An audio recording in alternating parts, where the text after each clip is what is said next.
Salut tout le monde sur le cahier, vous êtes avec Camille DG et aujourd'hui je vous présente enfin les images de mon voyage en Thaïlande que j'ai fait avec mon copain il y a plus d'1 an. Quand on pense à la Thaïlande, c'est sûr qu'il y a tout plein d'itinéraires qui sont possibles. Moi j'en ai 2 à vous proposer.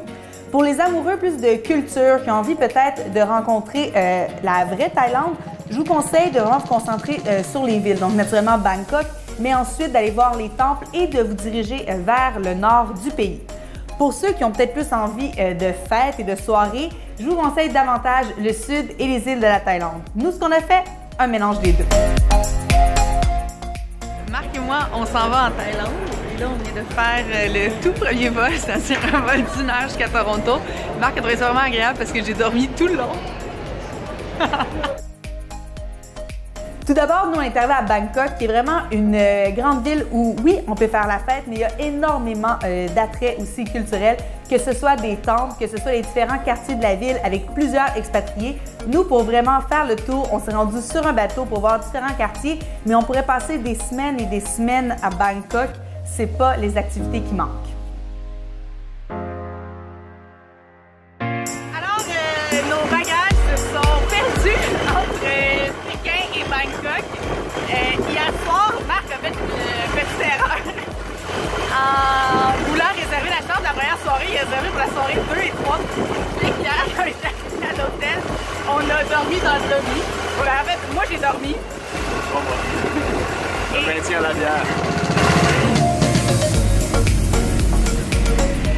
Aujourd'hui, on est allé voir le Palais Royal et on est allé voir le Bouddha en or couché.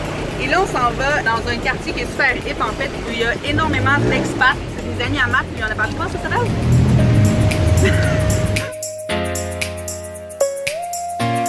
Mon coup de cœur de la Thaïlande est sans contredit la ville de Chiang Mai. Pour s'y rendre de Bangkok, il y a différentes options. On peut soit prendre un autobus de nuit ou on peut le faire en avion. Nous, on a vraiment opté pour la deuxième option. Chiang Mai, c'est une ville où il y a plusieurs étudiants, mais c'est vraiment là où on a eu un énorme coup de cœur bouffe parce qu'on a pris des cours de cuisine et que c'est la ville pour en faire. 1 à 10, Marc, c'est comment? Un bon 8. T'as des petites pommettes rouges? C'est sûr qu'à Chiang Mai, il y a aussi plusieurs activités pour les touristes, que ce soit visiter des temples. D'ailleurs, certains temples permettent de pouvoir parler avec les moines, d'échanger pour connaître leur mode de vie, mais il y a aussi des visites pour aller voir des éléphants et des tigres. Je le dis tout de suite, moi j'ai refusé d'aller voir les tigres tout simplement parce que voir un animal drogué et le flatter, c'est contre mes valeurs. Et pour les éléphants, je voulais vraiment m'assurer que si je faisais un trek dans la nature et que j'allais voir des éléphants, c'était pas des éléphants qui avaient été capturés et qui étaient vraiment là pour l'industrie touristique. Donc, il faut faire attention. Il y a certains endroits où il va y avoir des éléphants qui ont été rescapés, donc qui avaient été vraiment pris enfants pour l'industrie touristique et qui finalement ont été remis en liberté. Et il y a d'autres endroits où en fait, on voit des éléphants en liberté. Et nous, c'est ce qui est arrivé. On a fait un trek dans les montagnes. Et quand on est arrivé à la rivière, souvent, c'est là que les éléphants se baignent. Pour vous dire à quel point ce n'était pas des éléphants qui étaient là pour l'industrie touristique, il y en a un qui s'est même laissé aller. Donc, il a fait caca dans la rivière à côté de nous. Mais finalement, on a pu le flatter et ensuite, il est tout simplement reparti. Et je pense que c'est vraiment important de faire nos recherches pour ne pas encourager des industries qui se font de l'argent sur le dos de pauvres animaux qui sont souvent enchaînés et maltraités. Après Chiang Mai, on a continué vers le nord et on s'est rendu à Pai. Pour ce faire, on a décidé d'y aller en moto et c'est une route qui a plus de 760 virages dans les montagnes. C'était vraiment fabuleux. Je pense que c'est le meilleur moment de mon copain. Ça vaut vraiment la peine et souvent les gens se rendent à Pai en autobus. Ils ont finalement mal au cœur, ils ont vomi dans l'autobus, tandis que nous, on a vraiment pu profiter du magnifique paysage. Pai, c'est une ville qui est beaucoup plus hippie, plus relax. Donc, les gens, ils vont souvent pour des retraites de yoga, pour des retraites artistiques. Nous, on est allé en fait visiter le canyon de Pai, qui est tout à fait fabuleux, et voir le temple du grand Bouddha blanc.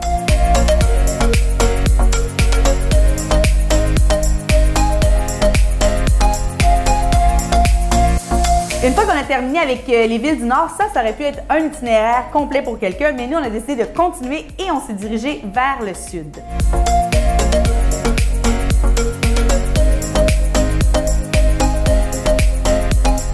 Mon copain était déjà allé en Thaïlande et il y a certaines villes où il s'était énormément amusé, donc Koh Phi Phi. C'est sûr que quand on pense à cette ville-là, c'est une ville de fête. C'est une ville où il y a énormément de touristes. Mais nous, on a eu un gros coup de cœur parce qu'on peut aller vraiment en mer. C'était la première fois qu'on avait plutôt chaud dans notre voyage. Rendu là, on avait hâte. Donc nous, ce qu'on a décidé de faire, c'est de se rendre en kayak aux différentes îles et on s'est rendu à Monkey Beach, en fait, qui est une plage où il y a plusieurs singes. C'est sûr que si vous allez là, encore une fois, il faut faire attention, comme c'est des animaux qui sont sauvages, on ne les nourrit pas et si vous avez casquettes, lunettes, n'importe quoi qui peut se voler, faites attention parce qu'ils vont les voler. La seule chose qu'on leur a donnée, nous, c'est une bouteille d'eau parce qu'en fait, le singe l'a pris, l'a décapsulé et a commencé à boire l'eau. Bon, je me dis c'est juste de l'eau, c'est pas très grave pour lui, mais c'est moi qui en avais plus.